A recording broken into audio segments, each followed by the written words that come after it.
जिस विकास की आप बात करें दरअसल वो संस्कृति मूलक विकास है जो बीजेपी की धारणा है और बीजेपी की जो रीति नीति है, जो उनकी काम करने की प्रणाली है उसमें दिखाई देती है। जहां कला का भी स्थान है, जहां संस्कृति का भी स्थान है और इसी के अनुरूप विकास कैसे किया जा सकता है उसकी एक वानगी आपको वाराणसी में देखने को मिलेगी। जैसे मैं अगर हस्तशिल्प वाले या जो बनारसी साड़ी की अभी आपने बात की, जो हथकरघा इंडस्ट्री से जुड़े हुए हैं, वो भी अपने प्रोडक्ट्स को किस तरीके से वन स्टॉप डेस्टिनेशन पर लाकर पूरी दुनिया के लिए वो अप्रोचेबल बना सकते हैं, वो काम बनारस में करने की कोशिश हुई है। तो काशी में जो संस्कृति मूलक विकास की आप बात कर रहे हैं, वहां का रुद्राक्ष कन्वेंशन सेंटर की आप बात कर ले, अंतर्राष्ट्रीय मानकों पर खरा उतरने वाला रुद्राक्ष कन्वेंशन सेंटर बना। अब यहाँ पर अगर उत्तर प्रदेश से जुड़े हुए कोई बड़े कार्यक्रम हो, विदेश से आने वाले वो तमाम बड़े चेहरे जब किसी सांस्कृतिक कार्यक्रम या किसी अगर आप कहें इकोनॉमिकल कॉन्सेप्शन को अगर वहां पर धरातल पर उतारना चाहते हो तो उस तरीके का एक वहां पर प्लेटफॉर्म तैयार कर लिया गया है। ये विकास मूलक संस्कृति मूलक विकास की ही एक पहचान है जो हम बनारस में देख सकते हैं।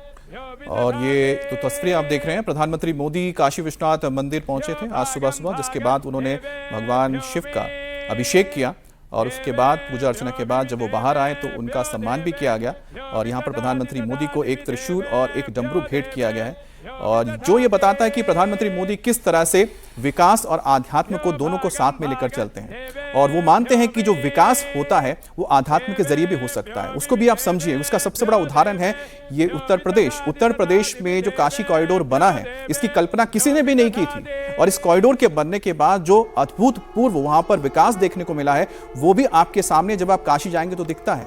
और उसी तरह से जब प्रधानमंत्री मोदी जब गंगा एक्सप्रेस वे का उद्घाटन करेंगे तो आप सोचिए कि कितना यहाँ पर इस इलाके में विकास होगा, जिसको कई बार माना जाता था कि पिछड़े हुए हैं। 12 जिलों को यह कनेक्ट करेगा, प्रयागराज तक जाएगा और कहीं ना कहीं पश्चिमी उत्तर प्रदेश को पूर्वी उत्तर प्रदेश से जोड़ने का काम करेगा। अब सिर्फ गंगा एक्सप्रेस वे नहीं है, पूर्वांचल एक्सप्रेस वे भी बना है और सब कुछ वक्त रहते बन रहा है ताकि वक्त रहते सही वक्त में सबको उसका फायदा मिले। और यही वजह कि प्रधानमंत्री मोदी जो रफ्तार है उसको लगातार बढ़ाते रखते हैं और बढ़ाए रखने के लिए प्रेरणा भी देते हैं। हालांकि बनारस को लेकर ही अगर विपक्ष की बात करें तो विपक्ष एक मुद्दा लगातार उठाता आया है। उनका कहना यह है कि वहां पर जो घाटों का नवीनीकरण करने के उद्देश्य से जो प्रशासन ड्राइव चला रही है उसमें कई पुराने मंदिरों को तोड़ा भी जा रहा है। हालांकि बीजेपी इस पर भी काउंटर करती है कि इन मंदिरों को तोड़ा नहीं जा रहा है बल्कि उन्हें व्यवस्थित किया जा रहा है, सीढ़ियों का सौंदर्यकरण किया जा रहा है, क्योंकि बनारस एक ऐसा शहर है जो पुरानी एसेट है, ये हमारे देश के लिए भी एक एसेट है। लेकिन पतली पतली गलियों को चौड़ा किया जा सकता है, कॉरिडोर बनाया जा सकता है।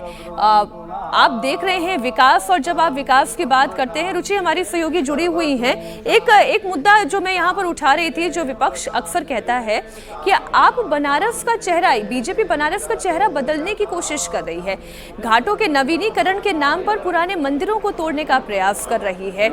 ये कितना सही या कितना गलत है? क्योंकि बीजेपी लगातार ये कह रही है और प्रशासन ये कह रहा है कि नवीनीकरण का मतलब ये नहीं है कि मंदिरों को तोड़ देना, बल्कि एक ऐसा ढांचा तैयार करना जहां पर आम लोगों को सुलभता भी हो और सौंदर्य भी बना रहे।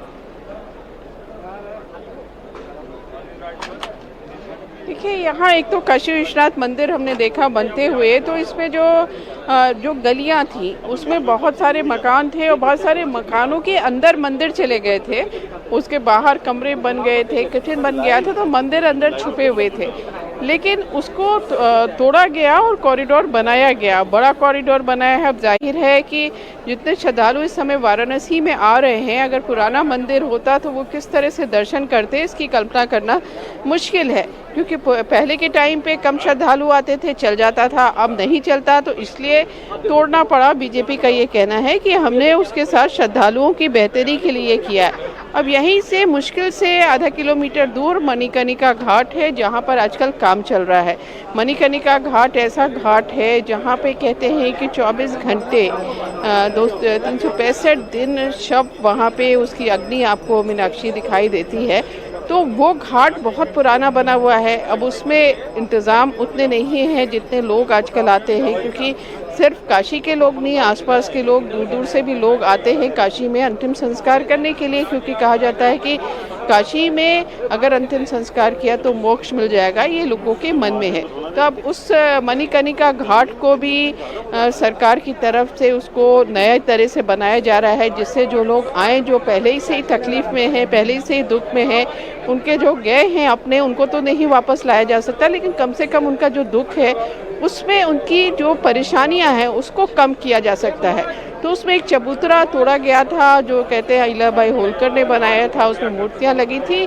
उसको लेके विपक्ष ने काफ़ी ज़्यादा सवाल उठाए। हालांकि सरकार का ये कहना है कि वो सब मूर्तियां रखी हैं और उसको फिर से उसकी स्थापना की जाएगी।